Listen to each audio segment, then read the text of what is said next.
जय जगन्नाथ। आज आसतु आम दशहरा स्पेशल खीरी तैयारी करवा। जो भोजी भात जो जेपरी भाव में खीरी हुए बा पायस तैयारी हुए केते सुंदर देखो क्रीमी क्रीमी पूरा पायस होती।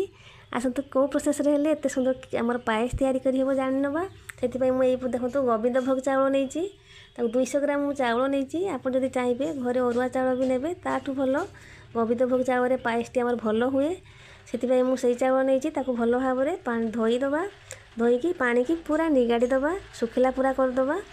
तापर आम गैस लगे गोटे प्रेसर कुकर बसईदे से देसी घी मु 3-4 चामच देसी घी देदेली से गुजराती 4टी गुजराती आम देदबा पायसर बासना आसापी आउ तेजपत्र 4टी देदबा। तापर जो चाउल को आम पूरा सुखिला करके रखी से चाउल को एबे आम से देकी घी आम टिके भाजी भाजी दबा। यहीपरी भाव में आम 5-6 मिनिट ताको भल से भाजी दबा। जो अरुआ चाउल जो अठाड़िया अंश अच्छी से अठाड़िया अंश पूरा सुखिला हो पर्यंत ताको आम भाजवा।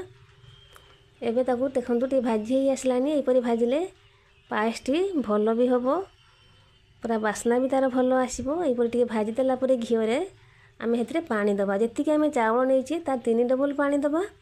मु 200 ग्राम चाउल नहीं से मु 1 लीटर पानी देदेली। टे बेसी पानी दबा जेहेतु प्रेसर कुकर करुचे रही पूरा अठाड़िया पूरा जाँक हो पानी कम हेले पूरा भात भाया होमती आम दबानी।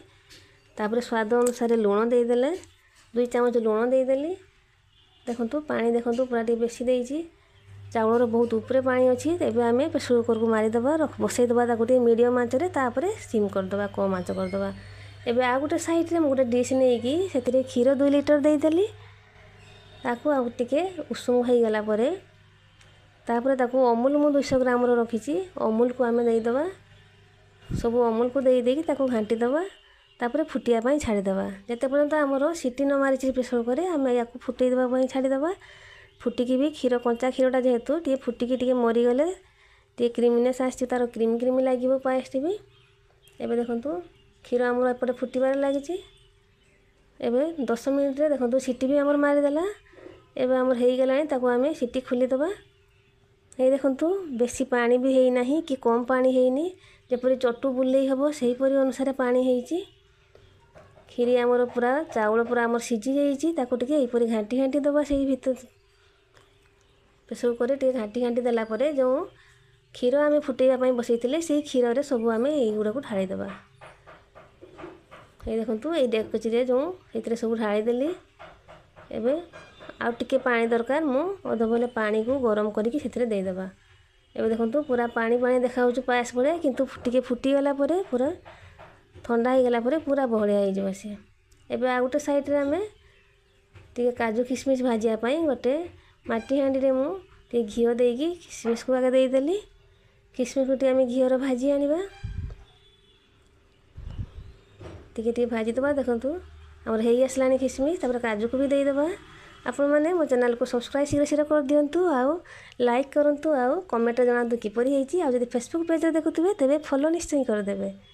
देखंतु काजू ही भाजी आनिबा हमर घिओ रे टी भाजी आनिबा काजू को। एबे हमर काजू भी हेई आसलानी ताकू भाजी के रखिबा पछरे पकेबा। एबे हमर खीरी एपरे फुटुची आमे चीनी जो चीनी को दबा। एबे जेतिकी मु 200 ग्राम रो थोड़े चाउल नहीं चीनी मु 250 ग्राम रो चीनी दे दबा। टिके अधिका चीनी लगे जेहेतु पायस करुचे से चीनी टे लगे 250 ग्राम रो मु चीनी देदेली।